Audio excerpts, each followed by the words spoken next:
शुभ सकाळ ओडिया न्यूज रे आपनको स्वागत। आज 18 नवेम्बर सोमवार नहीं आसी आपण ପାଇଁ କିଛି गुरुत्वपूर्ण खबर। जदि वीडियोटी भल लगे लाइक शेयर कमेंट करी चैनल टी को सब्सक्राइब करंतु। मु लस्कर रे सीओ कहूची आरबीआई को मिलिला धमक। भारतीय रिजर्व बैंक तथा आरबीआई को मिलिला धमक। आतंकवादी संगठनर लस्कर नारे मुंबईर आरबीआई बैंक रो कस्टमर केयर को कई जन व्यक्ति फोन कर धमक देइचंती। या नहीं एवं चारिआडे आतंक खेली जाइए। यही धमकपूर्ण कल आसवा पर मुंबई पुलिस एक मामला रुजु करिछि।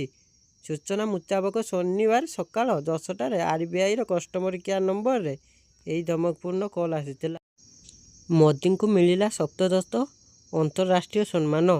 जिकन सम्मान रे सम्मानित करिबो नाइजेरिया। प्रधानमंत्री नरेंद्र मोदी को बड़ सम्मान। नाइजेरियार जिकन सम्मान पाइबा नहीं घोषणा करा जाइछि। Grand commander of the order of the Niger सम्मान पाइबे प्रधानमंत्री। सेबे नाइजेरिया सरकार प्रधानमंत्री मोदी को सम्मानित करिवे। तेबे पूर्वर रानी एलिजाबेथ एकमात्र विदेशी भावे 1969 मसीह सम्मानित होइथिले।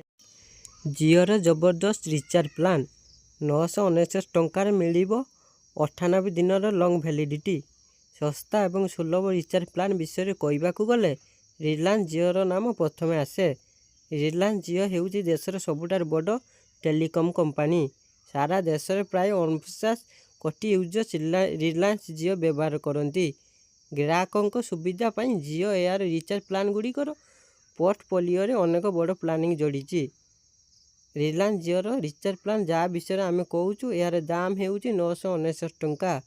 यही रिचार्ज प्लान रे जिओ एयर ग्राहक मानक 98 दिनर लंग वैलिडिटी प्रदान करुच्ची। पिलांको पितामाता निमंते सतर्क घंटी। सड़क दुर्घटना दिन को जाऊँगी 26 पिलांको जीवन। बिना लाइसेंस रे गाड़ी चलाउथिबा 18 वर्ष कम बयस पिलांको पितामाता निमंते सतर्क घंटी। केंद्र सड़क परिवहन मंत्रालय पक्षरु प्रस्तुत रिपोर्ट मुताबक 2023 रे होइतिबा सड़क दुर्घटना 18 वर्ष कम बयस 9489 पिलांको मृत्यु घटी। अर्थात प्रतिदिन देश में 26 पिला सड़क दुर्घटना प्राण हराउछंती। बड़ कथा हेउची बिना लाइसेंस रे गाड़ी चलाई गत वर्ष 2537 पिलांको मृत्यु होइची। जालियाती करी बिकिदेले जगन्नाथ जमी। महाप्रभु श्री जगन्नाथ को नारे थिबा जमी को बेआईन भावे जबरदखल कर लोकंकु प्लॉट करी बिक्री करा जाउथिबा संक्रांत रे शनिवार बासेलीसाही थाना श्रीमंदिर प्रशासन पक्ष लिखित अभियोग होइछि। अभियोग आधार पुलिस मामला रुजु करी तदंत आरंभ करिछि। पुरी तथा आखपाख अंचल रे श्री जगन्नाथ महाप्रभु नाम हजार हजार एकर जमी रही। विभिन्न समय बेआईन भावे जमी दलार माने साधारण लोकंकु प्लॉटिंग करी बिक्री करिଥିବା अभियोग होइछि।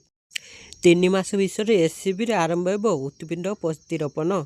आसंता 3 मास विषय कटक डाक्तरखाना रे आरंभ हेबो राज्यर प्रथम उत्पिंड प्रतिरोपण।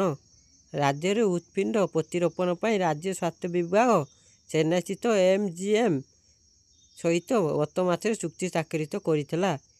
चुक्ति अनुसार उक्त टीम एससीबी आसी भित्तिभूमि और स्थिति अनुध्यान करिसंती।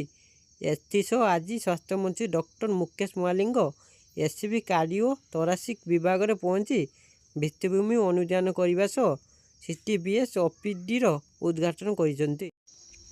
आपको बड़ झटका। केजरीवाल हाथ ताड़ी मंत्री कैलाश गहलोत। निर्वाचन ऋतु रे दल डिया पर्व आरंभ होइछि। दिल्ली विधानसभा निर्वाचन पूर्वर आपको बड़ झटका लगी। दिल्ली परिवहन मंत्री तथा आम आदमी पार्टी वरिष्ठ नेता कैलाश गहलोत दल छाड़ी आप प्राथमिक सदस्यता पदर से इस्तीफा देइचंती। लोकंकु देइथिबा प्रतिश्रुति पूरण करि पारि नथिबा कारण दर्शाई दल छाड़िथिबा कहिसंती कैलाश गहलोत। आसंता वर्ष दिल्ली विधानसभा निर्वाचन अनुष्ठित हेबो। या पूर्वर दिल्ली आपको बड़ झटका लगी। दिल्ली परिवहन मंत्री कैलाश गहलोत आप दल छाड़ी। विवाह बंधन रे बांधी हेबाकू जाउचंती साउस्टार नागा चैतन्य और सबिता धूलिपाला। आउ किसी दिन व्यवधान पर विवाह बंधन रे बांधी हेबाकू जाउचंती साउस्टार नागा चैतन्य। खूब शीघ्र प्रेमिका सबिता धूलिपाला से विवाह करने जाउचंती।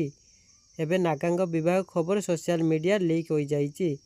ଯାହାଫଳରେ ଏହି ଭାବି ନବ ଦମ୍ପତିଙ୍କ ବିବାହ ବିଷୟରେ ସବୁ ଖବର ସାମ୍ନାକୁ ଆସିଯାଇଛି।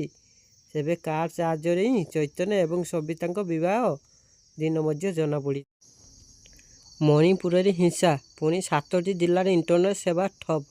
ମଣିପୁରର ରାଜଧାନୀ ଇମ୍ଫାଲରେ ଲାଗିଛି କର୍ଫ୍ୟୁ। ଏନେଇ 7ଟି ଜିଲ୍ଲାରେ ଇଣ୍ଟରନେଟ୍ ସେବା ଠପ୍ ରହିଛି। ରାଜ୍ୟ ସରକାର ମଣିପୁରରେ ଥିବା 7ଟି ଜିଲ୍ଲାରେ ଇଣ୍ଟରନେଟ୍ ବନ୍ଦ କରିବା ପାଇଁ ନିର୍ଦ୍ଦେଶ ଦେଇଛନ୍ତି। ମଣିପୁର ସରକାର ଡାକ୍ତରଖାନାରେ ମଧ୍ୟ କର୍ଫ୍ୟୁ ଲଗାଇଛନ୍ତି। ସୋମବାର ମଣିପୁରରେ ଜିରିବାମରେ ନିଖୋଜ ହୋଇଥିବା 6 ଜଣଙ୍କ ମଧ୍ୟରୁ 3 ଜଣଙ୍କ ଶବ ଜିଲ୍ଲାରେ ରହିଥିବା ଜିରି ନଦୀରେ ଭାସୁଥିବା ଦେଖିବାକୁ ମିଳିଥିଲା।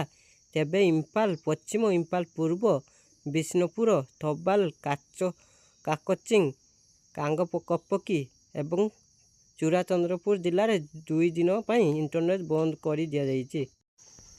ଟ୍ରଫି ଧରି ଫେରିଲେ ଚାମ୍ପିୟନ ଓଡ଼ିଶା ହକି ଟିମ୍। ଓଡ଼ିଶାର ଭବ୍ୟ ସ୍ୱାଗତ। ଓଡ଼ିଶା ଫେରିଲେ ଚାମ୍ପିୟନ ହକି ଟିମ୍।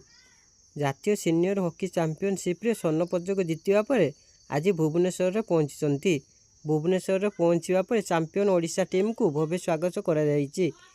ଚେନ୍ନାଇରେ ଅନୁଷ୍ଠିତ ଫାଇନାଲରେ ହରିୟାଣାକୁ 5-1 ଗୋଲରେ ପରାସ୍ତ କରିଥିଲା ଓଡ଼ିଶା।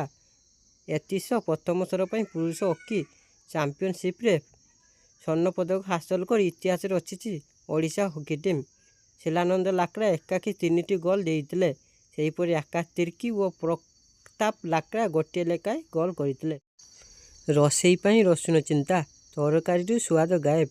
ରସୁଣର ଦର ବୁଝି ସିଧାସଳଖ ହାଣ୍ଡିଶାଳ ଉପରେ ପଡ଼ିଛି। ସାଧାରଣ ଲୋକଟିଏ ରସୁଣ କିଣିବାକୁ ଡରୁଛି। ବିନା ରସୁଣରେ ମସଲା ତରକାରୀ ସୁଆଦ ଗାୟବ ହୋଇଯାଇଛି। ଯାହାକୁ ନେଇ ରୋଷେଇ ଘରେ ରାତି ପାଇଲେ ଗୃହିଣୀଙ୍କ ରସୁଣ ଚିନ୍ତା ଘାରୁଛି। କହିବାକୁ ଗଲେ ଆମିଷ ଦରଠାରୁ ରସୁଣ ଦର ଢେର ଅଧିକ ବୋଲି ଗୃହିଣୀଙ୍କ ଭିତରେ ଆଲୋଚନାର ବିଷୟ ପାଲଟିଛି। ରସୁଣ କିଲୋ ପିଛା ବଜାର ଦର 400 ଟଙ୍କା ଥିବାବେଳେ ମଧ୍ୟବିତ୍ତ ଓ ଗରିବ ଶ୍ରେଣୀର ଲୋକଙ୍କ ପକେଟକୁ ଏହା ବାଧୁଛି।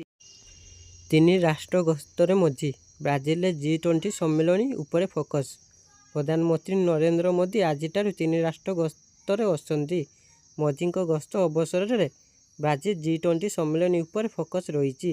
ପ୍ରଧାନମନ୍ତ୍ରୀଙ୍କ ଏହି ଗସ୍ତକୁ ଖୁବ୍ ଗୁରୁତ୍ୱପୂର୍ଣ୍ଣ ମନେ କରାଯାଇଛି। କାରଣ ଗତ ବର୍ଷ G20 ସମ୍ମିଳନୀର ପରିଚାଳନା କରିଥିବା ଭାରତ ଚଳିତ ଥର ବ୍ରାଜିଲ ଏବଂ ଦକ୍ଷିଣ ଆଫ୍ରିକା ସହ G20ର ପ୍ରମୁଖ ସହଯୋଗୀ ହୋଇଛି। 5 ଦିନିଆ ଗସ୍ତ ଅବସରରେ ମୋଦି ନାଇଜେରିଆ ଏବଂ ଗୁୟାନା ମଧ୍ୟ ଗସ୍ତ କରିବେ।